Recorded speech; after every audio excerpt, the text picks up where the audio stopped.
Hey there, and welcome to the Foodscaper podcast, where we dig deep into the growing world of foodscaping, one conversation at a time. I'm your host, Matt Lebon, and on each episode, we are unearthing the stories of those who have turned their passion for growing food and nurturing ecological landscapes into thriving professions. From seasoned pros to fresh faces in the industry, we'll chat with the innovators and trailblazers who are transforming how we think about food production and landscape design. Whether you're contemplating a career in foodscaping or you're already knee-deep in garden soil, our guests will share their insights, experiences, and inspirations to help you cultivate your own path. As you grow up as a gardener, you eventually start to realize all the rules are effectively just suggestions. Yeah. You can do all sorts of weird things when it comes down to it. Get ready to dig into some rich conversations. Let's get growing. A big thanks to our podcast sponsors, Epic Gardening and Stark Brothers Nursery. Thank you both so much. I am joined today by Kevin Espiritu of Epic Gardening. Truly grateful to have you with us. Thank you, Kevin, for being here. Hey, thank you. It was great having you on my show a while back. I'm happy to be here. To get us started, tell us about where you're joining us from. I'm coming in from San Diego, California, Zone 10B, little Mediterranean climate. Not a bad place to run a gardening business. And I've been here, aside from college and some travels, this is where I've lived. So I've been in San Diego for quite some time now. Yeah, it's a lovely spot indeed. All of the things you can grow, we are certainly jealous here in the Midwest. Yeah. You guys got us beat on stone fruits though, so it's tough for me to grow some of those. As I mentioned, Epic Gardening is the business that you founded. Tell us the elevator pitch for what Epic Gardening does. Yeah, it's changed over the years. I've been doing it for about 8 years now. Initially, the goal was to teach 1,000 people how to grow hydroponic vegetables. And these days, we've since changed the mission. We say that we exist to help you grow. The whole point is to get more people into the craft of growing food or even just cultivating plants in general. I love the word craft because we're always in this in-between world of like, how do we label what this is? Gardening, it's so artistic for so many of us, and it's so of the heart. And I feel like the word craft is a beautiful representation of that work. So how did this all start for you? What was the turning point that ballooned this into your livelihood? It was a hobby for quite some time, probably about 3 or 4 years before I officially went full-time on Epic Gardening. And I think it was just the process of getting more and more into the craft and then deciding why not try to make this the main thing instead of a hobby. And as I had a bit of success, it was really just a blog and a YouTube channel at the start talking about what I was doing, some tutorials, some explainers.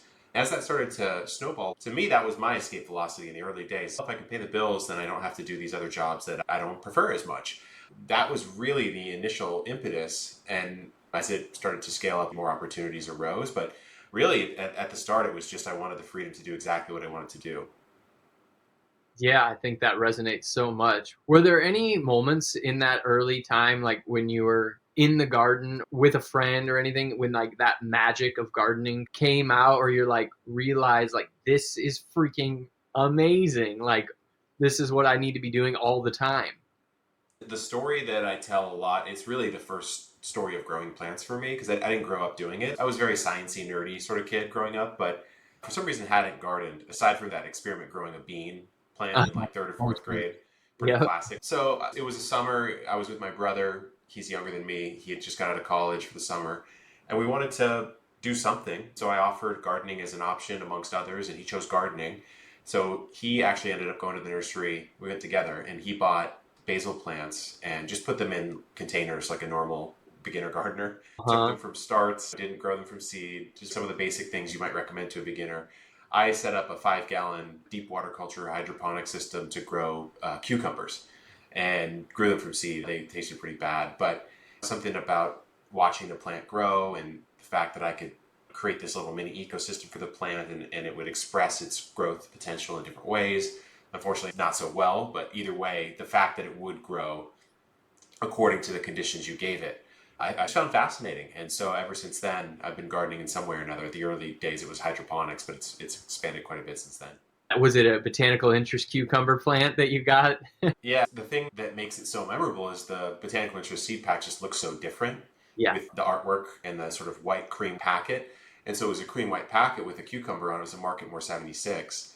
And yeah, it was a BI packet. So yeah, it's a funny twist of fate that 10 years later, we own Botanical Interests. I want to hear more about that. But first, I'd love to know more about scaling. You said you were blogging, doing YouTube videos, you were still working, and then you had the confidence to quit your job, start doing it full time. Tell us a little bit about the story of scaling. Early days was blogging. When I quit my job to go full time on Epic, it was making $40 to $50 a month. So it wasn't enough to hire anyone. For at least 8 months to a year, I just worked on it by myself, writing a lot of gardening articles, explaining some of the experiments I was doing, making a YouTube video here and there. I believe sometime around 2017, which would have been just the year after I started the Epic Gardening podcast, which you obviously came on a couple years back. And it was just adding these little platforms and trying to systemize the processes. Like when I was blogging, I had to figure out easier ways to make the article, easier ways to make the video, edit the video. So there's a little bit of that to scaling. It's simplifying the processes behind what makes the business work. At some point, you just run into the natural cap on what a human can do in a week. I realized that I was spending 20, 25 hours a week writing still in 2017. And I had systemized that process pretty well. And I realized that I'm not the only human on earth that could write about gardening. So I made my first hire then, which really, there's only a few ways you can achieve scale, and hiring is one of the most common ways, obviously. And so, yeah, we hired a writer, and she's actually still with the company to this day. She's our staff horticulturist. Lauren is her name. And she took over the blog at that point in time, allowed me to focus on the podcast and YouTube. A couple years later, I hired my first editor. At some point, I hired a garden helper, someone to help with some of the more basic tasks in the garden. So I don't think I hired very fast, but something I hear from a lot of people who have a business is the hesitation to hire. Yeah. And I guess that you're going to have someone good on the team. Not only that, but I think a lot of people, especially first-time business owners, find it difficult to believe that someone else could do the job as well as they could. And that's really the most common belief in first-time entrepreneurs striking out. I don't think anyone could do it as well as me. But the truth is, you look around, even just the rooms we're both sitting in, and probably 100,000 people had to do with everything that's sitting in the room around me. Manufacturing, creating, designing, ideating. I mean, people can do a lot of different things. And so once I saw that and that clicked for me, then we start to hire and train more people. But it's that process that really unlocked at least the early stages of Epic for me. Yeah, I guess I'm just curious about any decision points or stories that feel relevant, because it's easy to see I'm Mm-hmm. working too much, but how do we know when that decision point is reached? Are you looking at any business metrics, or how are you assessing the situation? Even today, how do you assess whether growing is the right idea? Yes, the exercise that was very clarifying for me was, I don't have a catchy name for it, but you write down all the things you did in a week in categories. So like editing a video or responding to clients, you put that into blocks of time. So maybe editing a video was 10 hours, responding to clients was 5 hours. Mm. You go through and rank those activities in two different ways. So the first way is 1 to 5, how important is it that it gets done for the business? Like, how important of a task is it in general? If you're a garden designer, then obviously responding to clients is pretty important that it gets done. But then, this is the crutch or the kicker, is you label 1 to 5 again, how important you think it is that you are the person that does it. But you are looking for things that aren't that important to the business, and you definitely don't need to be the person to do it. And then you look for where those overlap with large chunks of time. So I'll give a practical example. Back when I was starting out on YouTube, editing videos took me quite a long time, and I knew I'd never be a world-class editor, but it was crucial for the business. So it's basically a 5 for the business. It has to get done. It's a 1 for my own importance of doing it. It took me 10 plus hours a week, so maybe a fourth of every work week. To me, that's the sniper shot of, okay, there's my first place to look for something that I need to hire. It's just a matter of continually doing that and having the discipline to keep that process running. You don't have to do the exercise every week, but eventually you build the sixth sense of, okay, well, I'm definitely burning too much time here and we need to put someone, or sometimes elimination is the right call.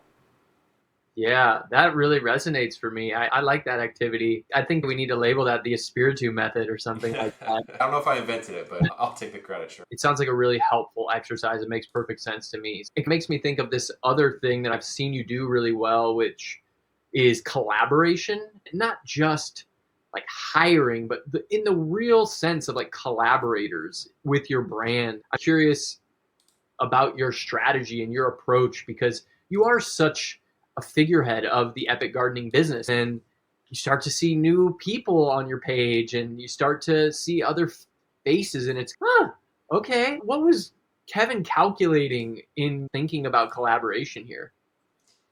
I started that with the very first hire, Lauren, on the blog. She's a trained garden writer, lifelong gardener. I actually wasn't either of those. So I figured why not bolster the blog's credibility with someone who's been there, done that a little bit more than myself. My appeal is that I haven't done a lot of this stuff, and a lot of the stuff I've tried for the first time. Obviously, 10 years in, I've tried a lot at this point. When it comes to the videos and having people collaborate, really it was, I wouldn't say it was some sort of master plan or some sort of master calculation, at least at the start. At the start, I didn't feel honest unless I was displaying that someone else was helping me in the garden. A lot of the content we made had to do with things we've done in the garden, and I didn't want to make it seem like I was doing that all by myself anymore, because I wasn't. I hired a guy named Jacques who's become a figurehead of his own in the community. And so I started showing him on Instagram, or he popped into a YouTube video about harvesting potatoes. He snapped into the video, and it was his first appearance. And watched people take a liking to him and realized that he has a different perspective, different style, less gardening experience than myself at the time, but a different style of experience. And also was a PhD geology candidate at the time. So had this research background, this science background that added a lot. And even just on a personality level, added a lot. And so I think what I started to realize is that our business is somewhat unique, where there's a big media side to it and product side to it as well. It's important to realize that eventually you become the bottleneck of the business, and that just happens over and over again. I was the bottleneck when I was just doing the blog and writing 30 hours a week. I was the bottleneck when I was, editing videos too much relative to filming them. And eventually I would become the bottleneck on all the video content because it's just my perspective over and over again. And I can learn and research, but I can't become a world expert in hydrangeas in a day. So I might as well see if there is one out there that I can talk to. So that's some of the logic behind it. Yeah, I love that bottleneck thinking. Sometimes I really feel that in my work. It's like too many people asking me too many questions, and I'm also needing to do our designs and consultations. I'm the bottleneck here. Yeah. Like I have to redesign the system so that we are not creating unfavorable circumstances for the people on our team where they are needing access to get answers and they don't have it. But I think that's a great way to think about it. In terms of collaboration, you've mentioned you're like on all these different platforms. You mentioned YouTube and you're blogging, you're clearly on social media. I'm curious if you have any takeaways or tips for our Foodscape audience who is usually in their early beginnings, either by themselves or they've got a handful of people on their team. Do you have any takeaways or tips to maximize limited bandwidth to be on every channel, like Instagram, YouTube, TikTok? Like, where do we invest our time? It's so different for every type of business. Yeah. You have to think about our style of business. We're not a locally constrained business, right? People can buy our products wholesale at nurseries. They can buy our products direct to their gardens, or we even do installer programs where the garden designer could just buy at a discount and sell to their customers. And so being everywhere makes sense for a business like that, where we're really looking to get anyone interested in gardening interested in us. And so to me, that means that be everywhere is the strategy, and get proficient with all these platforms is a strategy. But I've talked to a couple local garden designers around here that do either edible or landscape style businesses. And there is a temptation to do what you asked, which is, how do I get on all these different platforms? And the truth is, you probably could get away with doing none of them and having a full book of business through classic marketing techniques, canvassing, getting a first couple clients, using those to refer you to others, and then you'd probably get a full plate of business just from that. But if you wanted to get on different platforms, I would say the easiest one is the one that you should do. And that would be natural to you and your style. If you're not someone who really wants to be on the stories, talking to the audience, then maybe some of these short form video platforms aren't your thing. Maybe you could just post stuff in local Facebook groups. Here's a job I did. It was really fun. If you ever want this, go ahead and hit me up. Yep. There's a lot of different ways you can do it. But to answer the question more directly, I would say picking one and mastering it is almost always a higher return on investment than trying to be everywhere. Because when you're not natively at making content for the internet, then it's going to take time. There's a learning curve. If you're going to opt into 5 learning curves at once by trying to get on all the platforms, that's going to make your results a lot slower to come than if you just say Instagram's my place and I'll pivot if it doesn't work. Yep. That makes total sense. That whole idea of if you're going to do something, do it well. The anecdote you mentioned about garden installers, I'm excited to loop back around and learn more about that. Before we get there, I would love to talk more about your garden and your design process, because as somebody who has just had their finger on the pulse of what's going on in the gardening world, you've experimented so much over the years. And I don't know at what point you moved to your new house that you're currently at. I'm just curious about your approach to designing your new space. If there was anything that was really inspirational for you, or how did you approach the design of that new place?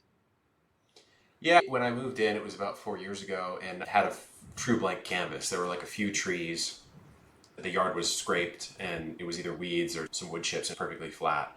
So it really was like, I don't know if you ever played that game, The Sims, but if you got a blank canvas, you get to build whatever you want. And so the initial design was informed by my lack of design knowledge. So I tried to do really obvious things that I couldn't mess up. For example, the front yard, I wanted to do a expanded version of my old front yard, which was maybe like 10 by 20 square feet with 13 raised beds in it. So it was a little bit crammed. So I just wanted a larger, more spacious area that I could breathe in. And I put about, I think initially 8 to 10 raised beds in the front yard. And I think we're about up to 15 now. But the front corner of the front yard, let's say there's like a little corner of a fence, I know I can put a nice square raised bed there without worrying that I'm making some sort of critical design flaw. Left spaces for future pathways, didn't really know if I would have them or not, but left it just in case. Now, of course, we do have them. In the backyard, I designed a shed and put that in like the corner right next to the back awning where you walk out. So designing in from edges so that I could be confident I wasn't going to place something awkwardly in a spot that was uninformed by blankness. And then in the backyard, the first year was pretty modest. It was actually an above ground grow bag garden set up on irrigation because I hadn't improved the soil yet, I hadn't weeded. And then as the years went on, it shifted quite a bit from a very geometric gridded in-ground garden, like with little plots. To my mind, I'm very sort of an organized thinker sometimes to my own detriment. So I made these 4x4 grids, put the exact right amount of spacing between them, and made these long beds, taking inspiration from a market garden or a market farm style, but with more individualized beds. As the years have gone on, I've done away with all that order. In the backyard now, it's still an in-ground garden, but it's much more of a cottagey, foresty garden style approach where there's not a lot of hard edges. There's not a lot of organized planting. There's a lot of border plantings of flower mixes or edible mixes. I don't have beds that are full of one particular crop often. I things around. And so it's gotten a lot more organic. And I think that's the influence of having other people around and learning from them is saying, oh, I guess I don't have to do everything like Legos or Minecraft. What's striking to me as you talk about that is how, as you advance with your own gardening, your comfort levels change. I don't know if you read the book Gaia's Garden. It's a permaculture book. It was really foundational for me, and it has all these curvy edges everywhere. When I thought that was like gardening, when I got started a number of years ago, that was a really important aspect of gardening. As I've become a garden designer and installer, I've realized new gardeners are incredibly intimidated by that. They want something organized. They would like a rectangle bed. They want to ask, how many square feet do I need to give to this pepper plant? And the square foot gardening method. And just, it's interesting how your evolution led you to feeling more comfortable with what sounds more like a food forest with a lot of annual vegetables in it. the way you described it. Yeah, I think you're completely right. And I think that it's a natural progression for people who didn't grow up gardening with that sort of interface with nature. Then you would treat it much like you would treat other things in the human domain. Like you might treat it like carpentry or pottery, which are precision tasks.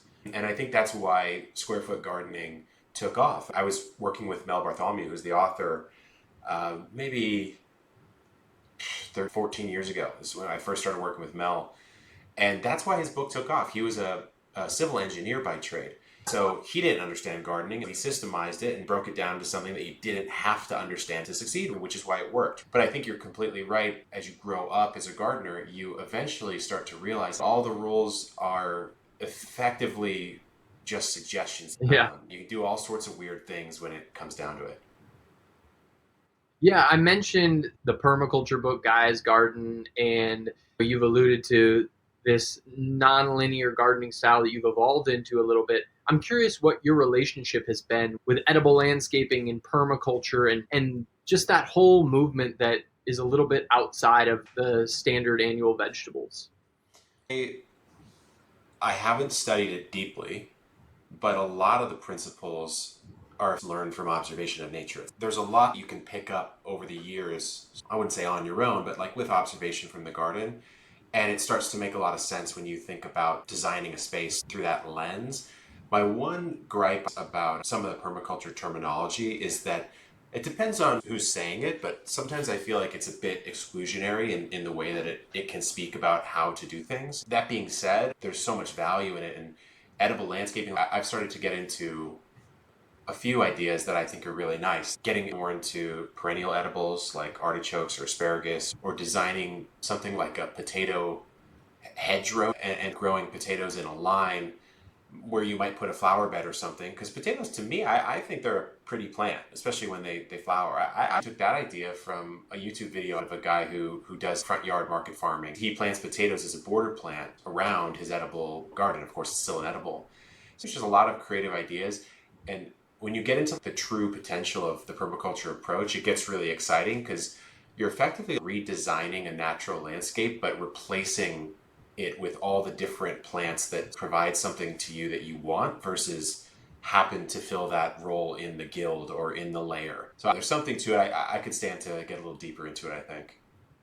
I'm just fascinated because there's so much interest there, but it's a hard thing to communicate and design around and install for clients. That's why some of the approaches we see on your channel and frankly, like the products that you all are offering are so accessible to the beginning gardeners and for us as garden designers and installers. The garden bed, the garden box, it's like the symbol for gardening at this point. You can plant a tree, but unless you're out there harvesting the apples, a lot of people will just be like, that's another tree. It doesn't mean gardening, but the box, it's like that's food growing in there. Like I know that person's growing food. I want to hear more about some of those products that you all are offering. Tell us a little bit about some of the things that you feel just proud of and excited to share with the Foodscape community that they could find on your website. It all started from the metal raised bed that Yep. I had some samples of in 2019. Liked it. Everyone in the audience seemed to like it. So we started to offer that. We have a pretty extensive line now of metal raised beds of different sizes, shapes, colors, heights. A friend of mine brought a seed tray down. When you go to the nursery, a Jiffy tray, which is very not great, let's just say. It's not going to last you more than the season. He brought me down this tray that was hyper durable. He's like, you can stand on it. So I stood on it. I'm not the lightest guy in the world.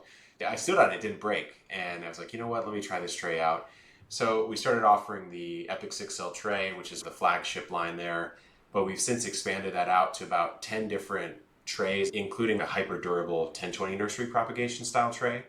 Yeah. So it kind of we developed grow bags that we think are more interesting than some of the other stuff out there. It's lined from the top 2/3. It stops being lined at the bottom 2/3. The bottom third.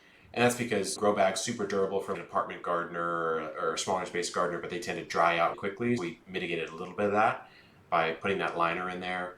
And then the big kahuna, I think, at this point is we own botanical interests now. So Yeah. we own, I would say, one of the premier seed brands out there, 650 plus varieties, veg, herb, and flower.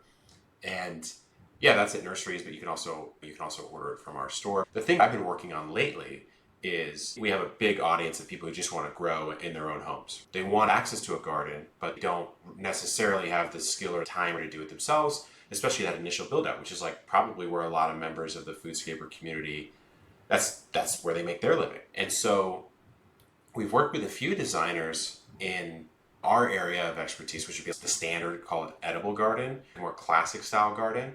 And we said, if you want to offer these products to your customer base, we'll give you a wholesale discount and you can market to retail if you want to, or pass those savings on to your customer. Why not offer these products directly to the people who are installing gardens around the country, right? Because again, our whole mission is we exist to help you grow. So if we're helping the people who are helping someone grow, that also counts. And so we've started opening up a bit of that program.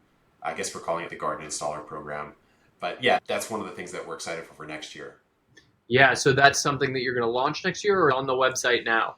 It's not like officially, there's no page you can go to that says, hey, here's exactly what's going on.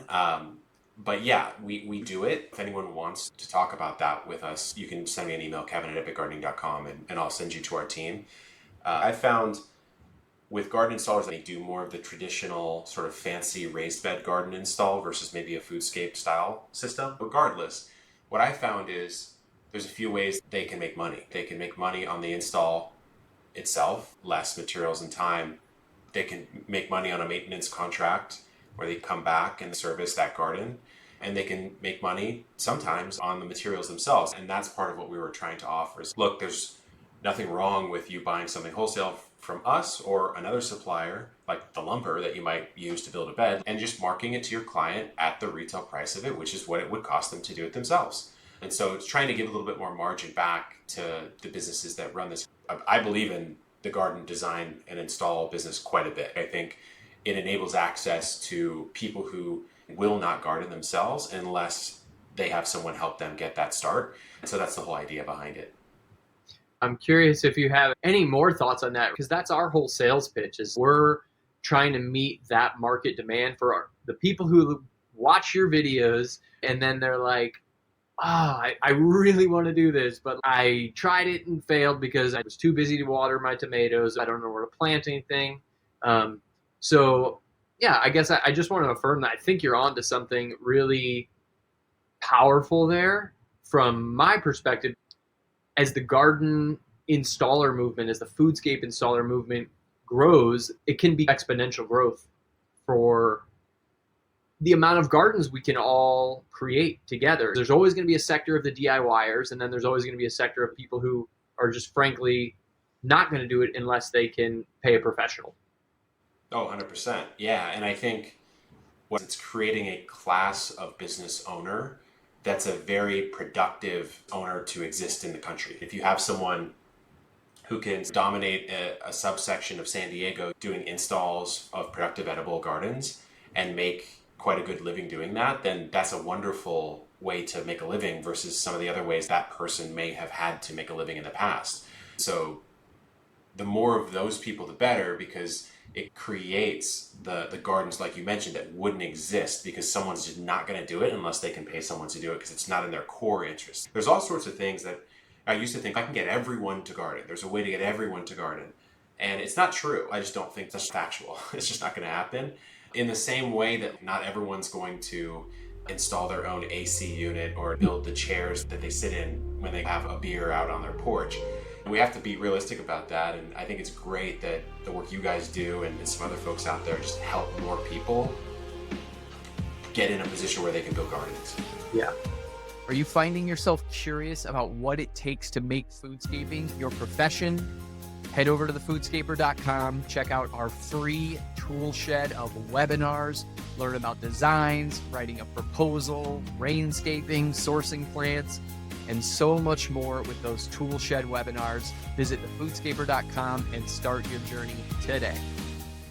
I'd love to know more about the Birdies beds because so many of us foodscapers are building wooden beds, and the Birdies beds have their own appeal and their own place in the garden ecosystem of products. Would love to know more about what you're proud of when it comes to Birdies beds and why you think more foodscapers might consider them. Yeah, I think metal versus wood, you have a longevity thing that you can say they're going to last quite a while compared to a wooden bed. Obviously, if you go like redwood, there's definitely wood that lasts quite a while. Proud wise, I think really we were the first people to bring that style to the USA. Birdies is an Australian company, and it was 2019 when I first brought them in. There's a ton of these out there now. The copycats are definitely out in full force, but that's the nature of things. But I think it's a unique style. It's durable. It looks different. It doesn't look as traditional, let's say, as the gardens of old, like we might have all grown up seeing in your grandpa's house or something like that. And to hit a new subset of the market, then that might actually be the aesthetic that works. Certainly that's what we found is like some people were like, I just don't want a wooden bed. I want something that looks a little bit more modern, fun, colorful, durable, or something that I can move easily. I don't actually live in this home. I rent it. So I just want to be able to pick the bed up and move it, and you can do that with those.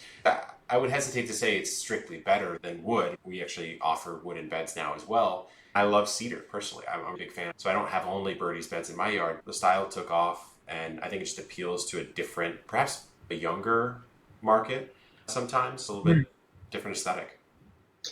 I hear you say younger, and it's interesting.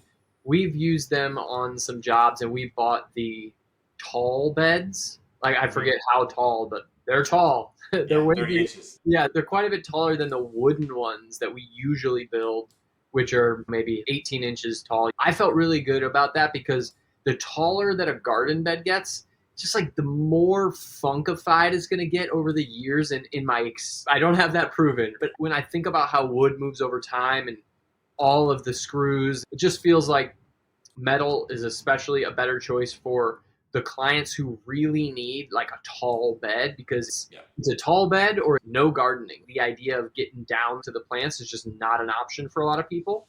Yeah. So that's one way that has felt really good for me to integrate them into some of our like ADA accessible design. And Yeah, I'm 6'4", and I love a tall bed. So I'm with you on that. But yeah, that's pretty fair. I think in the early days, we would routinely get orders. This is like with me and two or three people on the team doing customer service, trying to help people, getting on phone calls and stuff. We would routinely get calls from folks who had just retired or about to retire. They wanted to get back into the pastime that they grew up doing. Because anyone like 55, 65 at this point is highly likely to have grown up with a garden in their proximity versus me growing up in the early 90s. It's way less likely. I think back in the 50s, 60s, it's way more likely. They wanted to get back to that hobby of their youth. And they're like, I can't be working in a 10-inch, 15-inch bed anymore. We would sell, and still do, sell tons and tons of the 30-inch tall beds. You can grow pretty much anything in them. You just don't have to bend over. So it's a good point. yeah, we are always telling people that the raised beds are awesome, but the more raised they are, the more the need for drip irrigation comes into play. And that's just an important reality and like upsell for us foodscapers. Like we really can help you make sure this is irrigated. All of this height is going to come with improved drainage. And so we need to make sure that we're addressing that.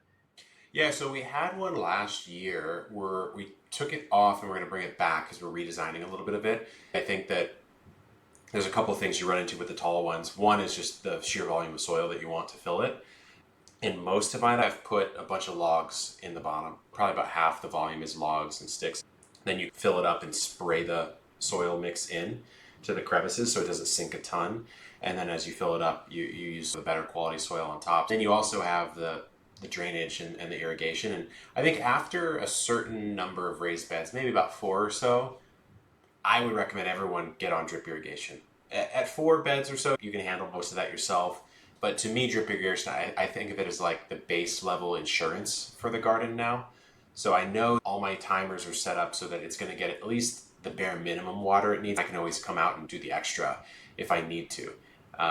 I think you need it at this point in time, especially if you're installing a client garden and ostensibly they're probably not going to be out there watering every day because they didn't even set the garden up. You set it up for them, right? So I would say drip in client gardens seems to make a lot of sense. Is that the case for your foodscapers?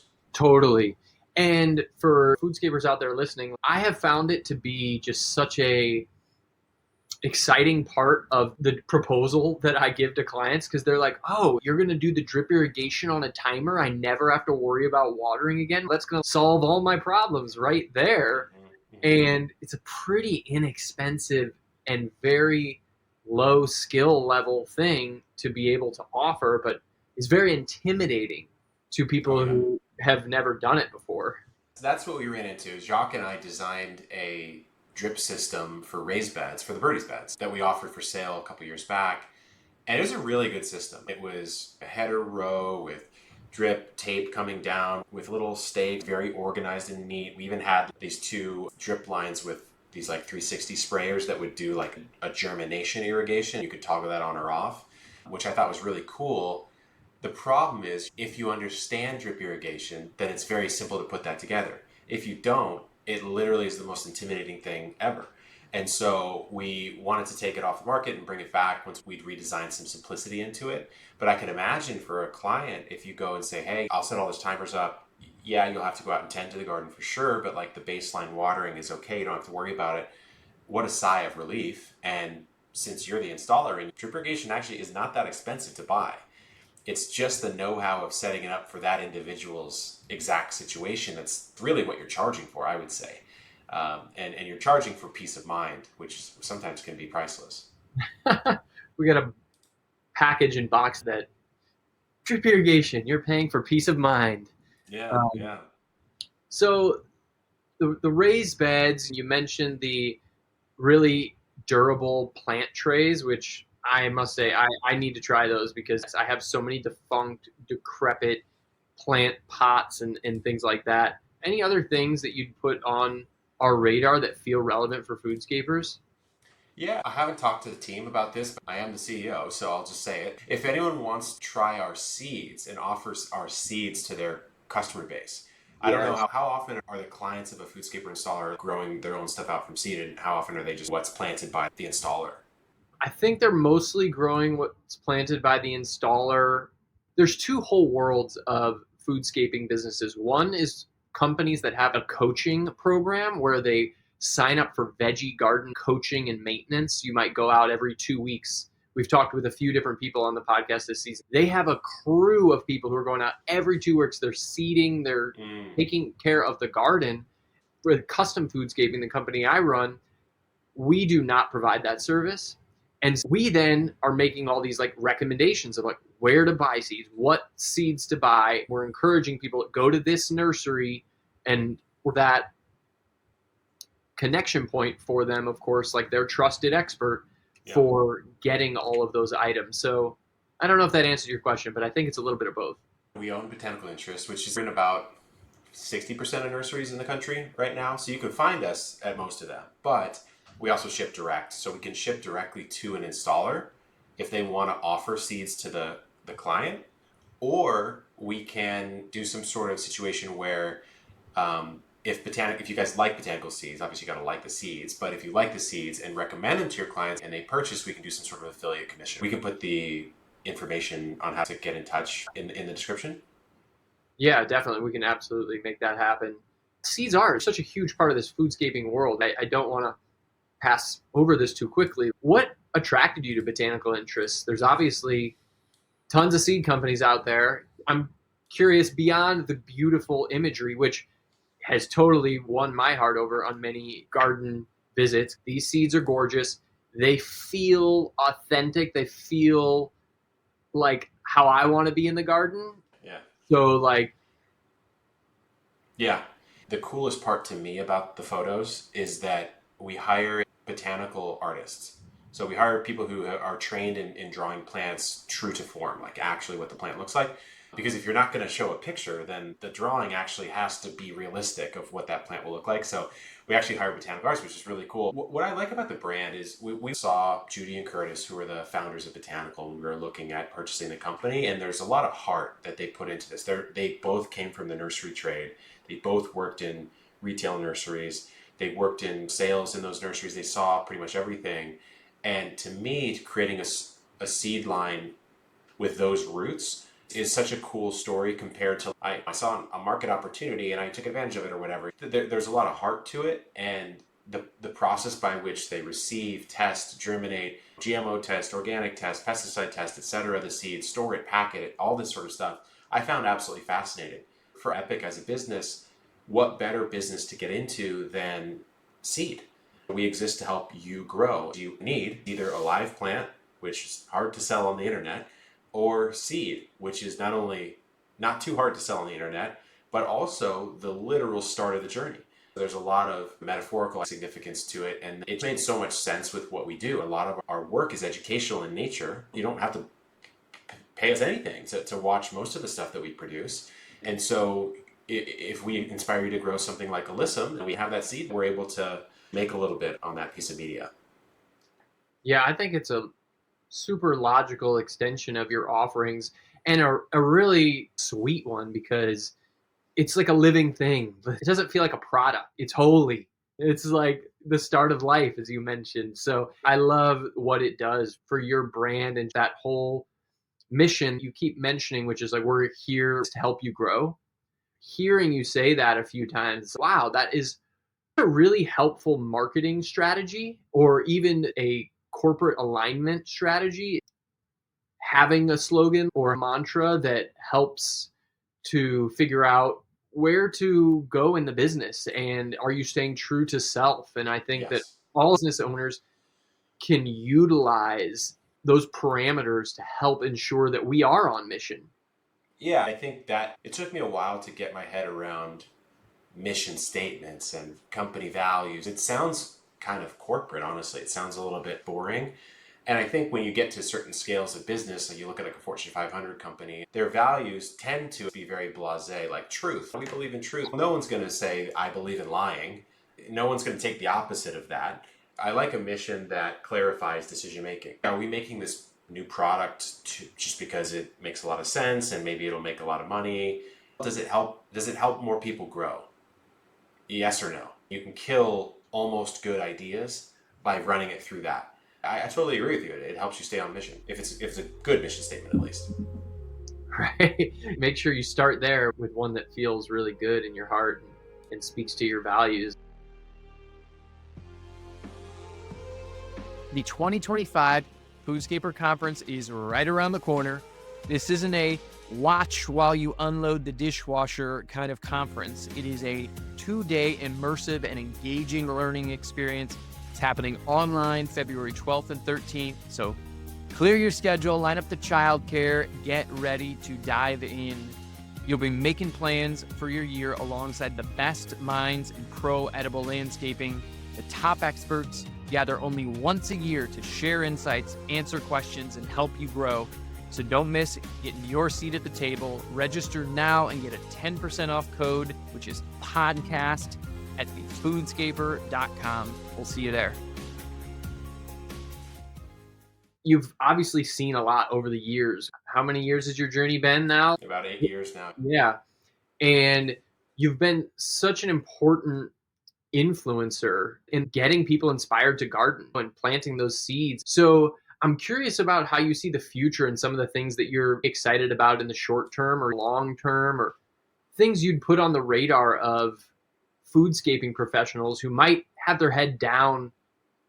Market opportunities and this whole world of gardening is just going to be so different soon. So Yeah, you get asked this question often, and every year I feel like it changes. Back in 2020, I'd say we're in the most crazy time of growth for gardening we've ever seen. But 2024, you might say that's slowed down a little bit because a lot of those pandemic gardeners have either continued and they have developed skill sets, or they have not continued. So not all hobbies persist. Right now, I think we're in an uncertain time where there's a big base of people who got into gardening in the last 3 to 4 years and are really into it and are trying to build their skill set. And those might be the DIYers, but it might be people who are edible gardeners who are just on that cusp, perhaps, of wanting to get into a foodscaper style approach. But maybe that's the level of knowledge they don't have. They can grow some tomatoes, some cucumbers, etc. But to tie that into a landscape that's productive might be a little bit out of their realm of expertise or desire. So I almost feel like the last few years have set up your success because it's gotten gardening into the zeitgeist, but this is a level above. right? How do you design a landscape that's productive with trees and a lot of these permaculture principles? That's a little further than I think a lot of folks have gotten into in the last few years. It feels like there's a lot of opportunity in your world and hopefully a lot more in the world of classical edible gardening as well. If you couple that with the weird climate we're in, like politically, economically, we're in this weird, I don't know, it feels almost like a fake reality. We're in market highs. GDP growth has been positive for 7 to 8 quarters, but wage growth has not grown much, and food and commodities prices are high. And so unless you're someone who like let's say owns a lot of assets in the stock market or something, you're probably doing okay. But if not, then you're not making much more money than you were before, but stuff is a lot more expensive. And so to me, that makes you start thinking, what can I do to lower my bills? If you've had any interface with gardening in the last 3 to 4 years, one of the first places you go is maybe I'll grow some of my own food. You might start seeing a little bit of a resurgence in some gardening for like more practical sake as well. But I don't know, that's just a total guess. Yeah, the Victory Garden hopefully will continue to come back. And I always get excited about that. And I just think about so many of our clients who have disposable incomes and they're going to be fine if we don't install this garden. That's just the reality of my world. It sometimes bums me out, and I'm always trying to think about more creative ways to work with food insecure folks and the people who might need to grow their own food more than anyone because it will make such a meaningful impact on their grocery bottom line. Yeah, I think that could be an interesting angle to go all the way back to that conversation we had about where to create content. And that could be a way, right? If you're out on a job and it's someone who clearly can afford the service, so they don't really need to grow food to live, you could be creating media about how you're designing that space for your local community. So if someone's in the area and they can't afford your service, then you've given them a path to DIY it, which probably also will build you more business as well. Because the person, whoever you're installing for, is probably going to want, hey, look, they profiled my project here. This is what they did. They send that to their friends. The coolest part, I think, about install businesses or even the business that we have where we just sell direct to our consumer gardeners is that it's a fixture of the home once it's there. Right. Yes. And so if they're social people at all, then that's going to come up at every barbecue, birthday party, celebration. The impression you make, whether it's us with our videos or one of your listeners with their install service, is the referral mechanism. That is the way that business is going to be built. The better job you do at promoting and documenting that, the better off you are as a business. Yeah, that resonates. And I love this idea of the garden as a fixture of the home. I think that is such an important communication piece for us as people trying to talk to people about making a significant investment in the garden, right? Because if you see it as an investment in the fixtures of your home, that is one way of viewing it. If you view it as an investment in your mental health, that's another way of viewing it. If you just view it as how many peppers can I get off this plant and how much time do I have to allocate to that, then of course that's a whole different ballgame. But there's these different camps, and the fixture of the home is such a huge one, especially younger homeowners who see that as this is hip. This makes sense. People are going to give me some praise for doing the right thing ecologically, trying to connect my kids to growing food, spending time outdoors, like all the things that sound. I think I'm 37 now, and I think people in my early 30s to late 30s, I guess, we don't necessarily want to just live in the standard suburban home. Like we want to do something with it. We want to like kind of spice it up a little bit, and we want to feel like we're not living the way we grew up. I remember there's a saying, someone said this about consumer products actually, but it was an interesting quote. They said, every generation wants their own version of the same thing. The Timberland boot versus the Kanye Yeezys. Everyone wants their own version. I think if we're going to live in the suburbs or homes like that, we all want it to look the way we want it to look, not the way our parents had it look. Speaking just for myself, that would have been lawn and a little kiddie pool, which is great. That's the 90s vibe. But these days, I think people want a little garden.